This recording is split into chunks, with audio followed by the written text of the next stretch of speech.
Welcome back again, Forging Friends. We are on deck number 6 of this Winds of Exchange box. We are halfway through. Let's see what we got in store for today. We have, upside down, we got Saurians, Star Alliance, and Brobnar. Cool, lots of big guys. It is Bioland H. Jovinus the 13th. And I can't remember what that token creature is. Sanctum one looks like. And it's got a kind of a weird looking Archon, kind of fish-like. Interesting, I don't know what else to say about it. Alright, let's see what we got in this one. Dropping on the Archon card, we are starting with our token creature, which is Cleric, a 1-power creature. After Cleric enters play, capture 1 Amber. Okay, so we're gonna... Excuse me. We're going to have a bit of a Amber control centralization here with the token creature. So let's see if we have many ways of supporting that. Starting with Saurians, we have a Recruit, an action card with a Capture Pip. Play, make a token creature. If you exalted a friendly creature this turn, archive Recruit. Very nice, having those recurable token generators. Failing Strike is an action card with an Amber Pip. Play, choose a creature, deal 1 damage to it for each friendly creature. You may exalt a friendly creature to repeat the preceding effect. Good exalt effect, good board control, very nice. Pale into Insignificance is an action card with an Amber Pip. Play, destroy each creature with the lowest power. We have 3 houses with a lot of high power creatures potentially, so this might be a very good card. We got 2 of those, very nice. 3 of those, whoo! We're going to be very good against low power decks here. We got Faust the Great, a 4-power creature. Your opponent's keys cost +1 Amber for each friendly creature with Amber on it. Play, you may exalt a friendly creature. Great card. And we got 2 of him. Fantastic. We got Akia Lone Hero, a 6-power 1-armor creature. Omni, capture 1 Amber if there are more enemy creatures than friendly creatures. Oh, yeah, so you capture 1 if there are more enemy than friendly creatures. Well, we have a few ways of capturing Amber already, and this one's only really good if we're behind, but it's still a big body. Great card. Paraguardian, 6-power 1-armor creature. After Reap, you may exalt Paraguardian. If you do, ward each of its neighbors. So we have a lot of ways of exalting already, so that Recruit's probably going to get a lot of good play. Very nice. Orator Hisaro, a 3-power creature with Deploy, and play, ready and exalt each of Orator Hisaro's neighbors. For the remainder of the turn, they belong to House Saurian. Amazing card for efficiency. Anklo Formation is an action card with an Amber Pip. Play, choose 1. For the remainder of the turn, a friendly creature gains Skirmish. Or exalt a friendly creature for the remainder of the turn. Each friendly creature gains Skirmish.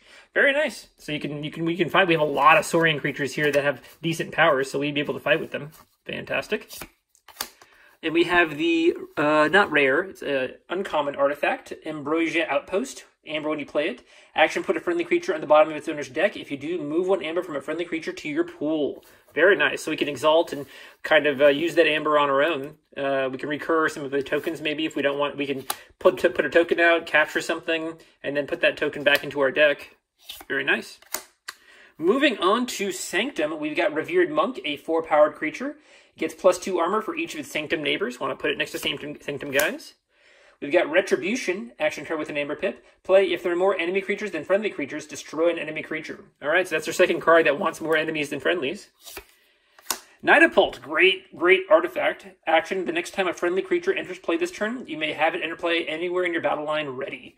Alright, so we're looking for some really nice play effects with our Sanctum guys. Maybe destroyed effects if we can run them into something on our opponent's side. We've got Cassiel the Benevolent, a 2-power 2-armor creature that's enhanced a few things. Grand Melee, an action card with a Capture Pip. Play, destroy each creature that does not share a house with at least 1 of its neighbors. So I think we have a couple that want to, we have at least 1 card that wants to share a house with its neighbors, so we want to maintain kind of a similar house structure on our battle line there. Celestial Gorm, artifact with an Amber Pip. Omni, destroy it and return each other artifact to its owner's hand. Lots of mass artifact kind of stalling there. Nice.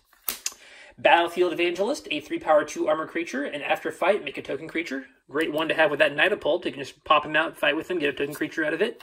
You got 2 of him. Great. Absolve, an action card with an Amber Pip. Play, heal 1 damage from each creature. Each creature healed this way captures 1 from its opponent. Could be good. We have a lot of big guys that could potentially have some Amber on it. We don't have too many actually huge guys in Sanctum so far. I want to see some bigger guys. Here we go. We got Katarina the Summoner. 4-power creature, play and after Reap, capture 1 Amber, and destroyed, make a token creature for each Amber on Katarina the Summoner. So That's pretty cool. You can capture a bunch of amber on her, and it's kind of dissuading your opponent from killing her because you'll make a whole bunch of token creatures, and especially since we have the clerics, all the captured amber that they'll get back will just come back to us for each one that she captures. I wonder if she's included with this particular token creature, because that seems to be a very good synergy with that token creature. Very cool. We got Hadroth's Wall, an artifact. Each friendly Frank. I'm gonna be Frank. Okay, can I still be Garth? Frank creature gains +2 power. Very good card. Renewed Life is a rare action card with an Amber Pip. Play fully heal a creature and make a token creature for each damage healed this way. That'd be great on our 6 power Saurian guys. If they have a bunch of power, we can get up to 5 token creatures out of this card. Very cool. All right, moving on to Brobnar. Very excited about Brobnar. Let's see here. Shock Herder, a 3 power creature with an Amber Pip and deploy. Play Ready and Fight with a neighboring creature. I mean, that's just a fantastic card, especially in Brobnar with a Sanctum and a Saurians with big creatures. We're going to get a lot of mileage out of this card. Can we have multiples? Nope. Not a chance. Not this time. But still, very good. We have Pelth, a 3 power creature with Skirmish, and after fight, your opponent loses an Amber. Good Amber control. Fresh Marks, a action card with an Amber Pip. Play Destroy a friendly creature. If you do, exalt 3 enemy creatures. Very good to get some potential Amber that way. Bumpsy, a 5 power creature, and when you play him, your opponent loses an Amber. Nice. Volca, 5 power creature. Each friendly Brobnar creature gains Splash Attack 1. Good damage spreading. Unguarded Camp, an action card with an Amber Pip. Play for each creature you control in excess of your opponent. A friendly creature captures 1 Amber. Each creature cannot capture more than 1 Amber this way. Okay, very cool. Good Amber control. We've got Heeb the Huge, a 6 power creature with play. Deal 2 damage to each other undamaged creature. Mass board damage. I mean, that might be good. And probably wouldn't be very good with that Sanctum card that captures for each damaged creature, but depending on how many creatures your opponent has in comparison to you, that might be really good.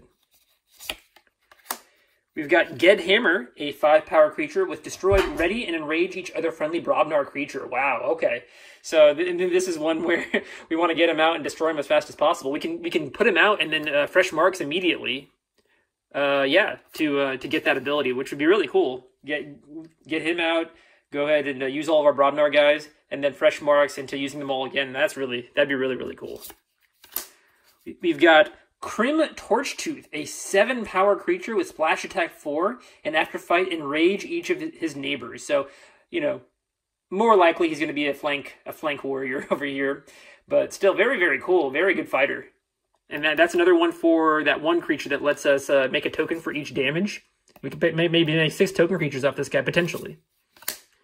We've got the upgrade, Blood of Titans. This creature gets +5 power. Just a fantastic way of boosting a creature's survivability and making him do more damage. Great. And we have 2 of those. Wow. And then we have the rare action card Champion's Challenge. Destroy each enemy creature except the most powerful enemy creature. Destroy each friendly creature except the most powerful friendly creature. Ready and fight with your remaining creatures. Very, very cool. So we have a lot of powerful friendly and friendly creatures, So this is going to be a great board wipe against our opponent. So fantastic. Really good Brobnar. Looking forward to seeing what the counts come out to here. I'll do the counts and I'll be right back.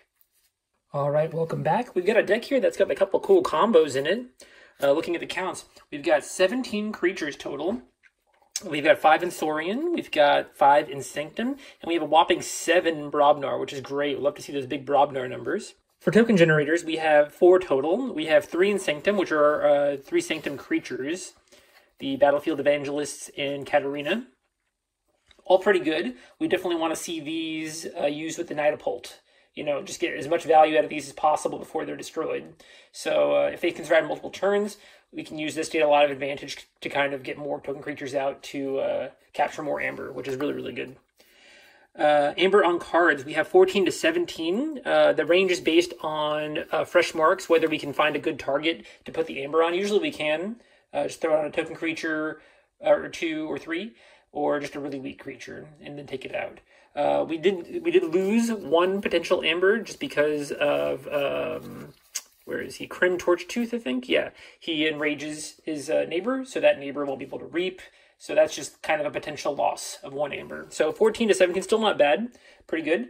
Amber control, we have 12. 8 on cards, and then I added 4 more because we have 4 token generators. So overall, 12 Amber control is pretty good.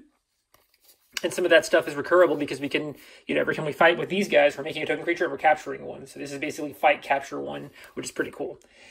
All right, and then looking at artifact control, we have that one artifact that controls artifacts in Sanctum.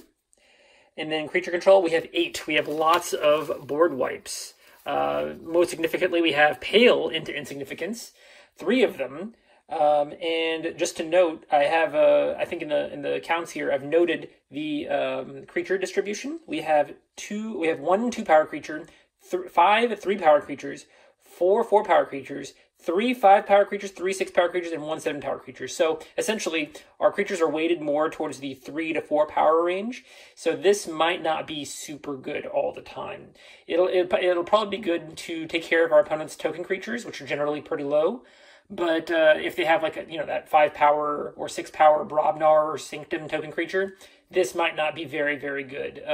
We probably would discard this more often than not. So that might lower our overall amber counts. I'll keep them in the count, but yeah, we don't have quite as many high power creatures as I would like. We have a few, and this card might come in handy, having them in these numbers eventually, but not the ideal situation for them. Looking at efficiency, we have 1.5 using creatures off house. I have the Order His Sorrow, because it can ready creatures off house, make them Sanctum, and we can use creatures off house that way, which is really cool. I have the Shock Herder as half because he can just ready and fight with any creature, and we have a lot of good fighters in this deck. Recursion, we have 1.5. We have that Recruit in in Saurian that can come back. And we had another thing that added a half of a recursion to that as well. And Disruption, we have nothing. So overall, this deck has a very clear game plan. It really wants to control the board, as most decks do, and just kind of get a lot of value out of these. These are probably our best targets for Nidapult, like I said. Get them out, fight with them, in this case, Reap with this one, and just capture a bunch of amber, and then whenever she gets destroyed, we can make a whole bunch of token creatures. So that'll be very good. The Shock Herder, it can generally really just, be put out with any of these. Obviously, the bigger creatures, the better. But the key thing we really want a mulligan for is either a Nidapult with one of these 3, or we want a mulligan for a decent number of Brobnar creatures, along with Get Hammer and the Fresh Marks, right? If we can get just like a hand with like Get Hammer, Fresh Marks, and maybe one other Brobnar creature, that's a really good hand. And then the Nidapult and maybe a couple Sanctum guys would be very, very good too. That's probably what I would mulligan for. Maybe a board wipe as well, Failing Strike or something like that. But yeah, I think this deck has a very clear. I really like how it has a very clear, combo game, which is really nice. Order His Sorrow could probably do some really cool shenanigans with these guys as well, which is really cool. I mean, yeah, just a lot of really good fighting synergy between the 3 houses, and I love to see that. So, fantastic, yeah. I think I would rate this deck, because of its synergies, I'd say it has a high amount of synergies. I'll say maybe a 74, right? It's got a lot of things. I think this deck could win like a locals pretty easily, so yeah, I'll test it out and see how it goes. What would you guys rate it? Go ahead and leave that down in the comments. And if you like this video, I appreciate a like. And if you want to see more of this content, please subscribe. All right, guys, I'll see you in the next video. Have a good day. Bye-bye.